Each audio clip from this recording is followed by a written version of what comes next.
جمعية الدعوة والإرشاد وتوعية الجاليات بحفر الباطن الدعوة للجميع. بسم الله الرحمن الرحيم. الحمد لله رب العالمين، والصلاة والسلام على أشرف الأنبياء والمرسلين نبينا محمد وعلى آله وأصحابه ومن دعا بدعوته إلى يوم الدين. أما بعد. Assalamu alaikum warahmatullahi wabarakatuh. Mga kapatid sa panampalatayang Islam, ang paksa natin sa maikling oras na ito ay ang tinatawag na sabr o ang pagtitiis. Ang pagtitiis ay may mga kahalagaan nito at may mga kabutihan nito, at ito ay maraming beses na binanggit ng Allah subhanahu wa ta'ala sa Quran, at kabilang din ito sa katangian ng mga propeta alayhimussalam. Sinabi ng Allah subhanahu wa ta'ala, "Wasbir fa inna Allah la yudhi'u ajral muhsinin." Sinabi ng Allah, magtiis ka sapagkat hindi pinapabayaan ng Allah ang mga gantimpala ng mga gumagawa ng mabuti. Sinabi din niya, "Wasbiru fa inna Allah ma'as sabirin." At magtiis kayo, tunay na ang Allah ay kasama niya ang mga matiisin. Ang pagtitiis, tulad ng sinabi natin, ay kabilang sa katangian ng mga propeta. Ang pagtitiis, kung ating pagmumuni-munihan ang mga kwento sa propeta, sa mga kwento kung paano nagtiis ang mga propeta alayhimussalam, ay makakakuha tayo ng aral dito. Kaya nga sinabi ng Allah subhanahu wa ta'ala sa Quran, "Laqad kana fi qasasihim ibratun liulil albab." Sinabi ng Allah na katotohanan, tunay na sa kanilang mga kwento ay may aral para sa mga taong may pag-iisip. So kumuha tayo ng aral kung paano nagtiis ang mga ibang propeta. Katulad halimbawa, si Propeta Ayub alayhissalam. Si Propeta Ayub alayhissalam ay isa sa mga propetang binigyan ng matinding pagsubok ng Allah upang maging huwaran sa sabr o pagtitiis at sa tawakkul, lubos na pagtitiwala sa Allah. Ang mga pagsubok na dumating kay Ayub alayhissalam, una ay ang nawala ang kanyang kayamanan. Bago siya subukin ng Allah subhanahu wa ta'ala, ay pinagpala ng Allah ng maraming ari-arian at mga hayop at bukirin at kabuhayan si Ayub. Ngunit sa pagsubok na ito ay nawala lahat ng iyon. Pangalawa, ay namatay ang kanyang mga anak. Isa sa pinakamabigat na pagsubok sa isang magulang ay mawala ang kanyang anak. So ang mga anak ni Ayub alayhissalam, lahat sila ay namatay sa isang pangyayari na pinahintulot ng Allah subhanahu wa ta'ala. Ganun pa man, hindi nagreklamo si Ayub laban sa Allah subhanahu wa ta'ala. Pangatlo, ay nagkaroon siya ng matinding karamdaman. Binigyan ng pagsubok ng Allah subhanahu wa ta'ala si Ayub alayhissalam ng malubhang sakit sa kanyang katawan sa loob ng mahabang panahon.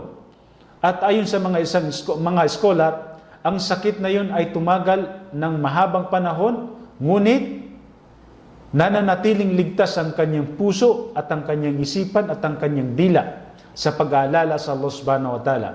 Nabanggit na ang kanyang katawan ay nabubulok. Nabubulok ang kanyang katawan, pero ligtas pa rin ang kanyang puso, isipan at ang kanyang dila. So doon, pang-apat, iniwan siya ng mga tao. Dahil sa matinding karamdaman niya, iniwan siya ng maraming tao. Karamihan sa mga tao ay lumayo dahil sa kanyang karamdaman at dahil na rin nawala ang kanyang yaman. At doon sa mga pagsubok na ibinigay sa kanya, lumayo sa kanya din ang mga tao, ay hindi naging dahilan para siya ay magreklamo sa Allah subhanahu wa ta'ala. Sa halip, siya ay nanalangin sa Allah subhanahu wa ta'ala. At sinabi sa Quran, nung siya ay nanalangin, "Wa ayyuba idnada rabbahu anni massani ad-dur wa anta arhamur rahimin." Nanalangin o tumawag si Ayub alayhissalam sa kanyang Panginoon at ang kanyang sinabi, "Katotohanan, ako ay dinapuan ng kapighatian at ikaw ang pinakamaawain sa lahat ng maawain." Kaya naman ng Allah subhanahu wa ta'ala, nung siya ay nanalangin, nakita ng Allah subhanahu wa ta'ala na si Ayub ay isang matiisin na propeta at siya ay napakabuting alipin. Kaya sinabi ng Allah subhanahu wa ta'ala sa Quran, "Inna wajadnahu sabira, ni'mal abdu innahu awwab."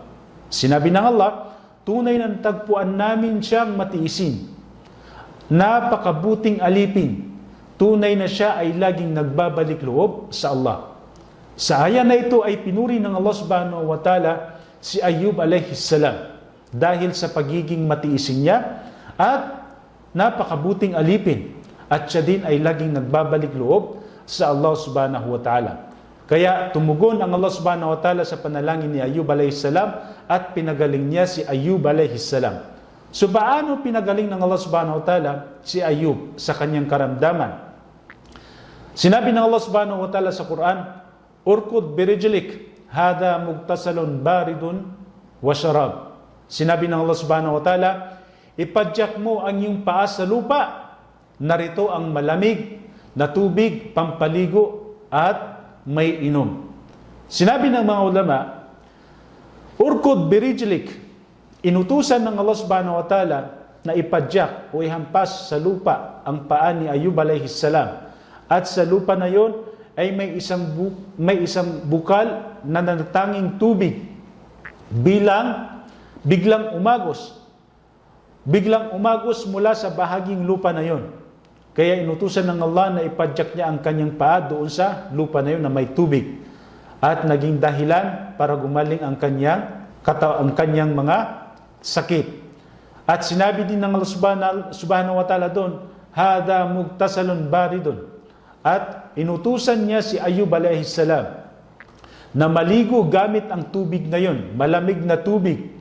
Ayon sa mga mufassir, nang gawin yun ni Ayub alayhi salam, ibig sabihin ay naligo siya sa tubig na yon, ay agad naglaho ang kanyang mga karamdaman, panlabas na karamdaman, panlabas na sakit sa balat, katulad ng halimbawa ang kanyang sugat sa katawan, ang kanyang sakit sa balat, at bumalik ang kanyang dating lakas at ang dating kinis ng kanyang balat.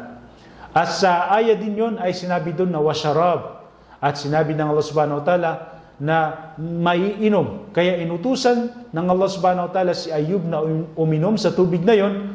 At nung uminom sa tubig na yon, ay pinagaling ng Allah subhanahu wa ta'ala ang lahat ng kanyang karamdaman,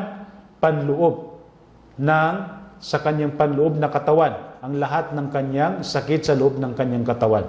So ganon pinagaling ng Allah subhanahu wa ta'ala si Ayub alayhi salam. Mga kapatid sa pananampalataya, ang mga propeta ay may pinakamatinding pagsubok. Sila ang may pinakamatinding pagsubok. Kaya sa hadith ni Sa'ad bin Abi Waqqas, nang tanungin niya si Propeta Muhammad sallallahu alaihi wasallam kung sino ang may pinakamatinding pagsubok, sumagot si Propeta Muhammad sallallahu alaihi wasallam at sinabi niya, "Al-anbiya thumma al-amthal fal-amthal." Sinabi ni Propeta Muhammad sallallahu alaihi wasallam nung tanungin siya kung sino ang may pinakamatinding pagsubok, sinabi niya, ang taong may pinakamabigat na pagsubok ay ang mga propeta. Pagkatapos ay mga sumunod nila sa kabutihan. At pagkatapos ay mga kasunod pa nila. So yun ang naging tugon ni Propeta Muhammad sallallahu alaihi wasallam nung siya ay tanungin pagdating sa may matinding pagsubok.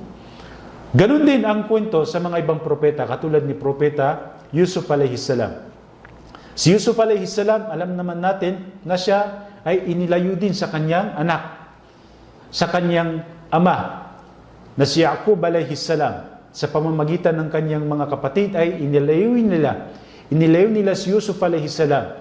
At isa din sa pagsubok kay Yusuf alayhi salam ay ang nagtiis siya at nagpigil siya sa sarili sa tukso ng kanyang among babae upang gumawa ng kasalanan na zina.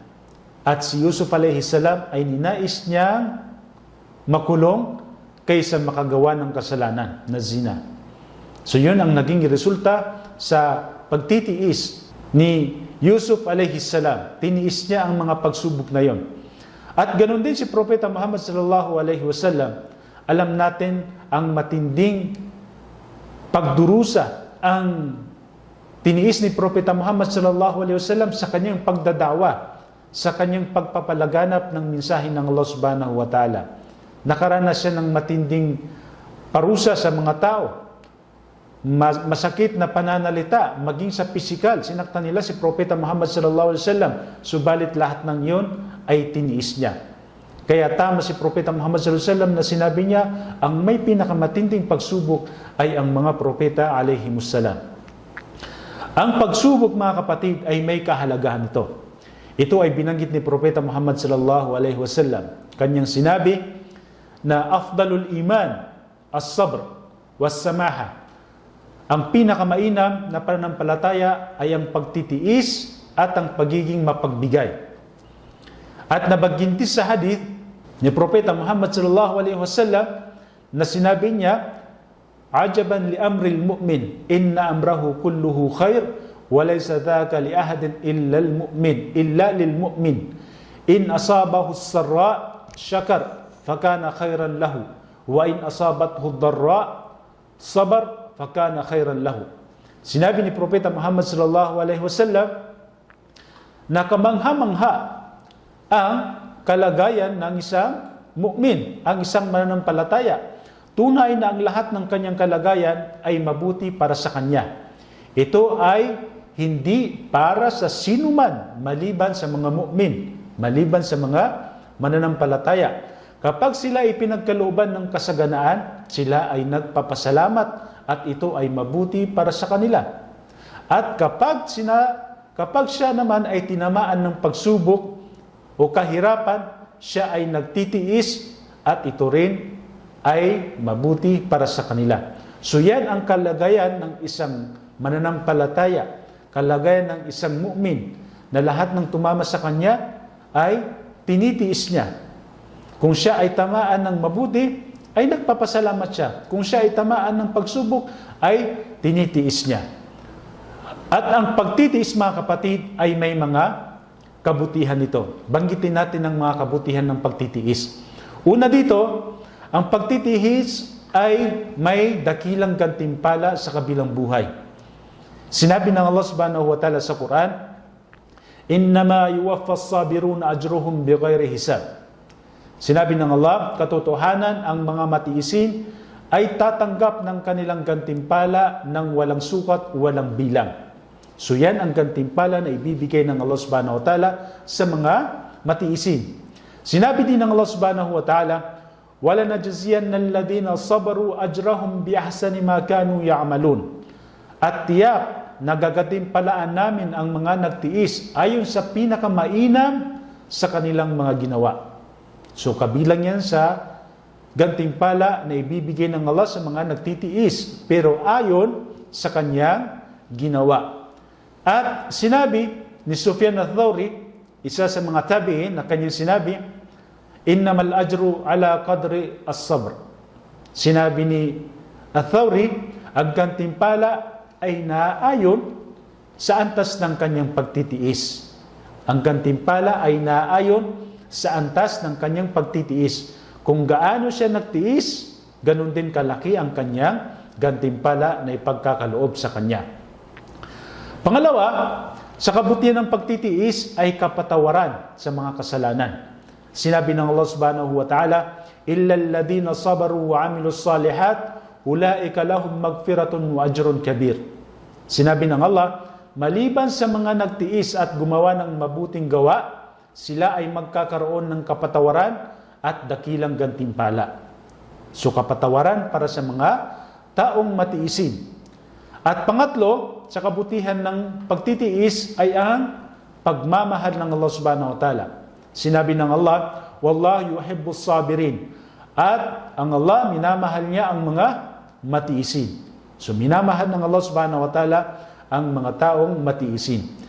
Pang-apat, na kabutihan ng pagtitiis o sabr ay pagpasok sa paraiso.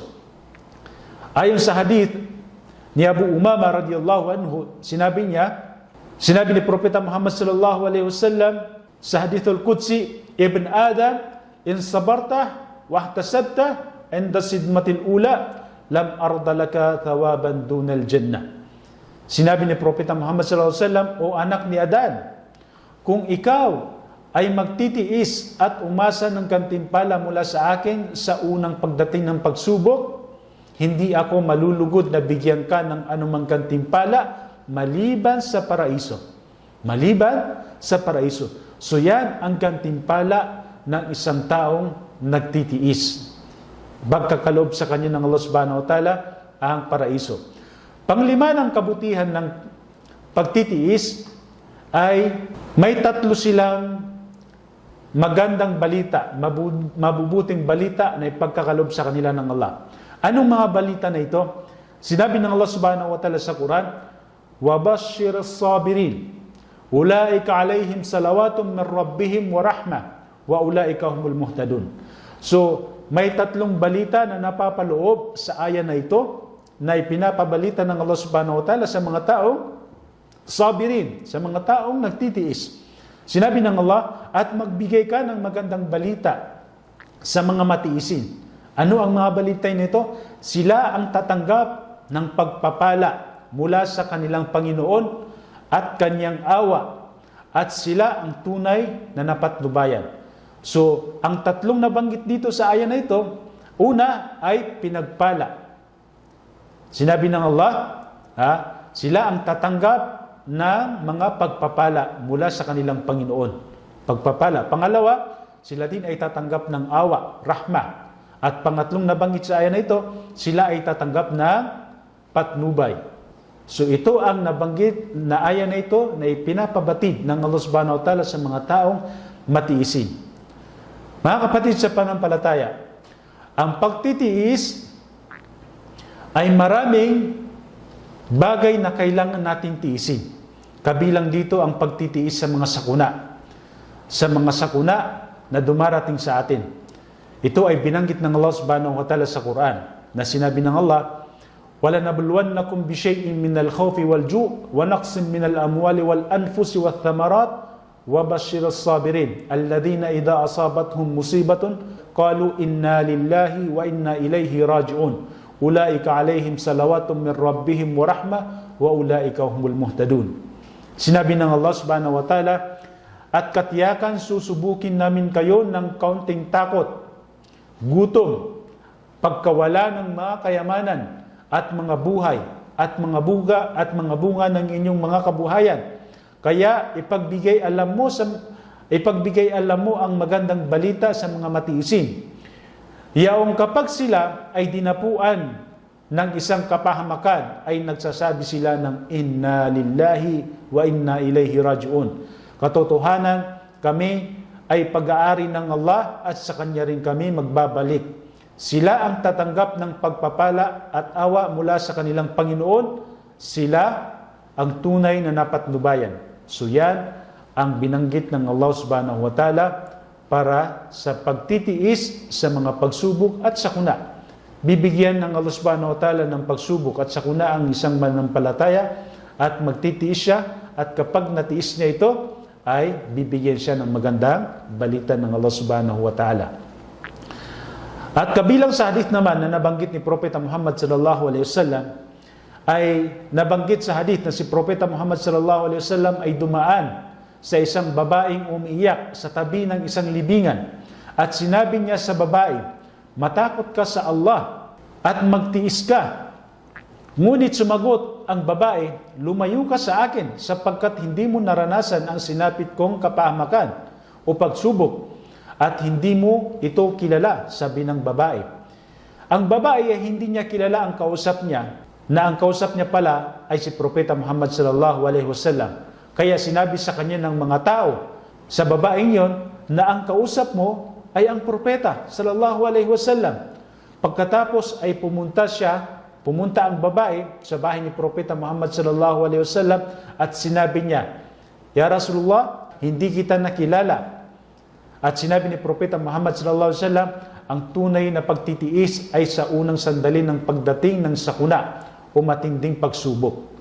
Ang aral na makukuha natin dito, mga kapatid, ang pinakamainam at pinakadakilang uri ng pagtitiis ay ang pagpipigil sa sarili at pagtanggap sa pasyan ng Allah sa mismong sandali na dumating sa iyo, pagdating ng kalamidad o pagsubok, bago manaig ang galit o pagdadalamhati o pagkainis. So kapag dumating sa iyo ang isang pagsubok, ang una dapat ay tiisin mo na kaagad, hindi yung magagalit ka muna. So yun ang tinutukoy sa hadith na ito na in the sidmatil ula, as-sabru in the sidmatil ula. Ang pagtitiis ay sa unang pagdating ng sakuna o matinding pagsubok. Mga kapatid sa pananampalatayang Islam, ang sabr ay kailangan din natin, o ang pagtitiis ay kailangan din natin sa paggawa ng ibada. Ang paggawa ng pagsamba sa Allah subhanahu wa ta'ala ay kinakailangan din natin ng pagsubok. Ito ay nangyari sa panahon ni Propeta Muhammad sallallahu alaihi wasallam nung siya ay nagdadasal na tinatawag natin na Qiyamul Layl. Nagdadasal siya, tumayo siya sa pagdarasal ng napakahaba hanggang sa namaga at magbitak ang kanyang mga paa. At nung siya'y tanungin ng kanyang may bahay na si Aisha radhiyallahu anha, at sinabi niya, "Ya Rasulullah, bakit mo ginagawa ito?" Na nagdadasal siya ng napakatagal, napakahabang pagdarasal. Ang sagot ni Propeta Muhammad sallallahu alaihi wasallam kay Aisha, "Afala akuna abdan shakura?" Hindi ba ako dapat maging isang mapagpasalamat na alipin sa Allah? So yun ang tugon ni Propeta Muhammad sallallahu alaihi wasallam. So ito ay pagsasabar, mga kapatid. Ganon din kung tayo halimbawa ay sa pagsasagawa ng ibada, halimbawa sa Fajr, kailangan natin magsabar. Kailangan natin putulin ang masarap na himbing na tulog natin. Ganon din halimbawa ang pagsasala sa masjid. Sa oras na matinding init, kailangan natin pumunta sa masjid. So kailangan ng sabar. So kailangan ng sabar sa mga pagsasagawa ng pagsamba sa Allah subhanahu wa ta'ala. Ganon din, kailangan ng sabar kung halimbawa ang sitwasyon ng isang alipin, isang tao, isang mu'min, ay ang sitwasyon niya ay kabilang siya sa mga kapos sa buhay, kabilang siya sa mga mahihirap, kailangan nating tanggapin ang ibinigay sa atin ng Allah subhanahu wa ta'ala. So ganun din, kailangan din natin ang sabar. Kailangan natin ng pagtitiis sa pagpapalaganap ng Islam katulad ng ginawa ni Propeta Muhammad sallallahu alaihi wasallam. So nararapat sa isang Muslim na kayang magbigay ng da'wa, lalong-lalo na yung may kaalaman sa Islam. Magbibigay ka ng da'wa, so sa pagbibigay mo ng da'wa, tiyak na makakaranas ka ng mga maaring masasakit na salita sa mga kabilang grupo na hindi sang-ayon sa iyong pagdadawa. So kailangan din ng sabar doon, mga kapatid. At ganoon din, kailangan din ng sabar. Kung halimbawa, kung tayo ay nawalan ng mahal sa buhay, so kailangan natin tiisin yun. Kailangan natin ng sabar. Sapagkat kung yun ang pasya ng Allah subhanahu wa ta'ala na itinakdan niya sa atin, mawala ang isa sa mga mahal natin sa buhay, ay kailangan natin tiisin yun. So nabanggit natin na kabilang yun sa mga pagsubok na ibinigay ng Allah subhanahu wa ta'ala kay Ayub alayhi salam. Bilang panghuli, mga kapatid, ay binanggit ng Allah subhanahu wa ta'ala ang gantimpala sa mga taong magtitiis kung ano ang ibibigay sa kanila ng Allah subhanahu wa ta'ala. Sinabi ng Allah subhanahu wa ta'ala, "Ulaika yujzawna al-ghurfata bima sabaru wa yalqawna fiha tahiyatan wa salama." Sinabi ng Allah subhanahu wa ta'ala na sila ang gagatimpalaan ng mataas na tahanan sa paraiso dahil sa kanilang pagtitiis at sasalubungin sila roon ng pagbati ng kapayapaan.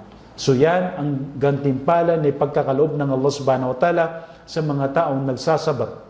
Kaya mga kapatid, sa pananampalatayang Islam, ang pagsasabar ay dumadating o darating sa atin ang isang pagsubok na kailangan talaga natin ng sabar. Kailangan nating tiisin.